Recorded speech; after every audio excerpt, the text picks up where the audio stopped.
tell me that I'm never. Halo semua, salam sejahtera Malaysia. Tuan-tuan dan puan yang saya amat hormati. Kita dikejutkan dengan satu berita pemergian, kematian yang mengejutkan ramai. Disahkan, saudara-saudara, tuan-tuan dan puan,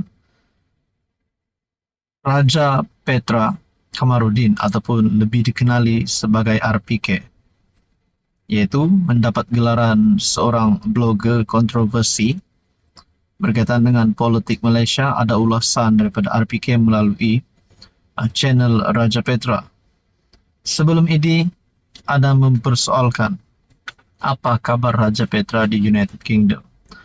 Dan pada akhirnya saudara-saudara disahkan oleh ahli keluarga isteri Raja Petra, di mana Raja Petra telah meninggal dunia. Perkongsian daripada utusan Malaysia bertarikh 10 September. Raja Petra meninggal akibat jangkitan kuman dalam darah.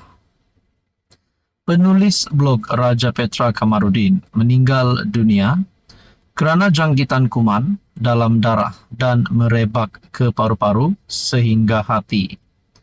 Perkara itu dimaklumkan isteri Allahyarham Marina Lee Abdullah menerusi satu hantaran Facebook Malaysia Today sebentar tadi. Katanya suaminya telah meninggal dunia pada pukul 11.26 malam semalam di Manchester, United Kingdom. Semoga Allah letakkan beliau bersama roh syuhada dan orang salihin, katanya. Dalam pada itu Malaysia Today melaporkan urusan pengebumian Raja Petra akan dimaklumkan dalam masa terdekat. Terdahulu, anak Raja Petra, Raja Sarah, mengesahkan kepada utusan Malaysia bahawa ayahnya meninggal dunia semalam. Beliau mengendalikan laman web Malaysia Today yang menerbitkan ulasan dan artikel mengenai politik Malaysia yang sering menjadi kontroversi. Raja Petra telah menetap di Manchester selama beberapa tahun. Sumber berita daripada utusan Malaysia bertarikh 10 September. Tuan-tuan dan puan yang amat dihormati, sudah pasti ini satu berita menggemparkan seluruh kepimpinan politik Malaysia, di mana kita juga seringkali mendengar ulasan daripada Allahyarham sebelum ini berkaitan dengan isu ataupun berkaitan dengan keadaan politik semasa di Malaysia pada hari ini. Dan akhirnya ini satu berita duka cita bagi penyokong, bagi pengikut-pengikut Raja Petra di Malaysia. Tuan-tuan yang amat dihormati, sekian saja untuk kali ini. Teruskan bersama di dalam channel ini untuk info yang seterusnya. Halo semua, salam sejahtera Malaysia, tuan-tuan dan puan yang amat dihormati. Saudara-saudara, baru-baru ini berkaitan dengan ucapan ataupun kenyataan daripada Akmal Saleh yang telah menjadi tular di media sosial, di mana terdapat satu video yang dilakukan ataupun video yang dibuat oleh Ketua Pemuda UMNO yang menggelar salah satu ahli parlimen DAP ataupun kepimpinan tertinggi DAP wanita, yaitu Teresa Kok, sebagai Nyonya Tua. Dan bukan itu saja, Akmal Saleh juga dalam satu kenyataan berkata meminta kerajaan untuk menampal logo non halal pada dahi Teresa. Dan pada akhirnya Ketua Pemuda DAP ataupun kepimpinan DAP pula membuat kenyataan berkata Akmal Saleh sebagai biadab. Dan pada akhirnya persoalan yang timbul daripada netizen dan pemerhati politik, adakah Akmal Saleh ataupun adakah isu ini melibatkan isu 3R? Saudara-saudara lihat kenyataan terkini daripada Akmal Saleh bertarikh 10 September melalui Malaysia Kini. Siapapun sentuh 3R takkan terlepas, kata Akmal Saleh. Persoalannya ada, kalau perkara ini, isu ini melibatkan isu 3R, melibatkan case 3R, persoalannya adalah siapakah yang bakal dikenakan di bawah isu 3R ini? Adakah Teresa Kok Adakah Akmal Saleh? Adakah DAP ataupun UMNO? Nah, itu yang menjadi persoalannya.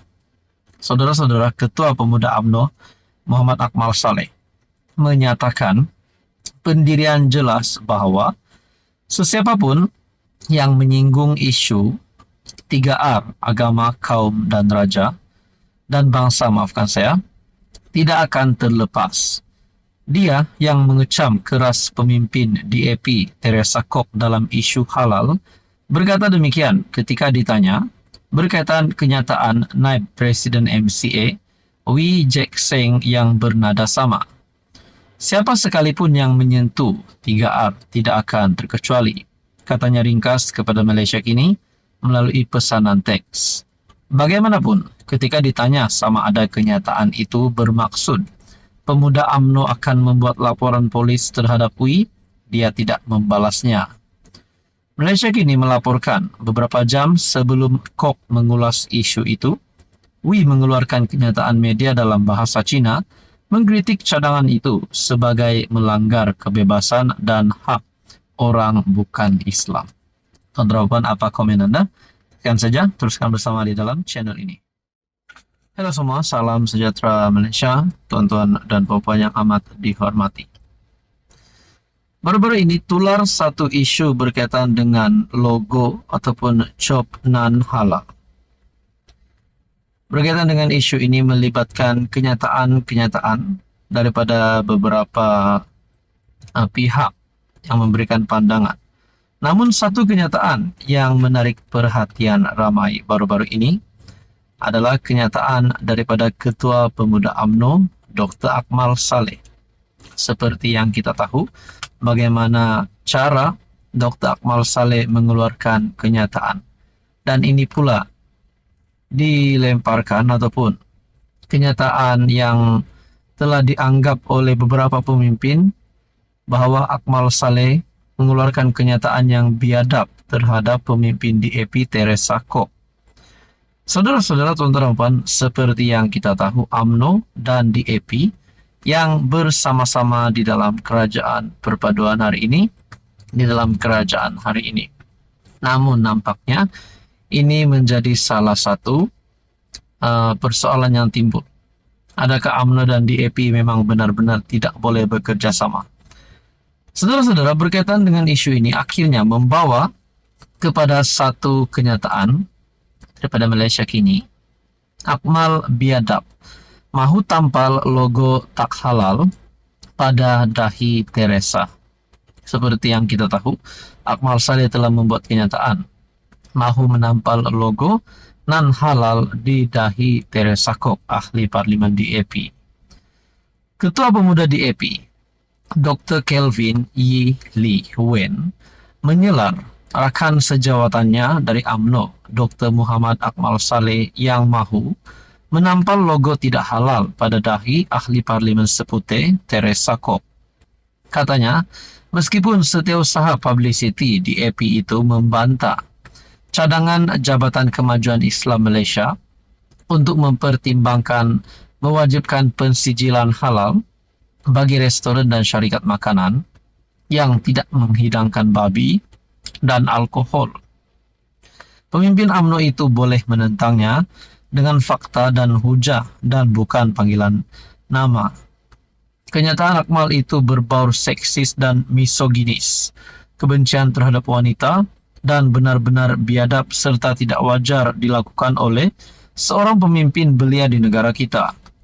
Perbuatan sebegini wajar ditegur dan dikutuk kerana ia menunjukkan contoh yang tidak baik kepada orang lain, terutamanya kepada belia negara kita tentang sikap seorang pemimpin negara, katanya dalam satu kenyataan.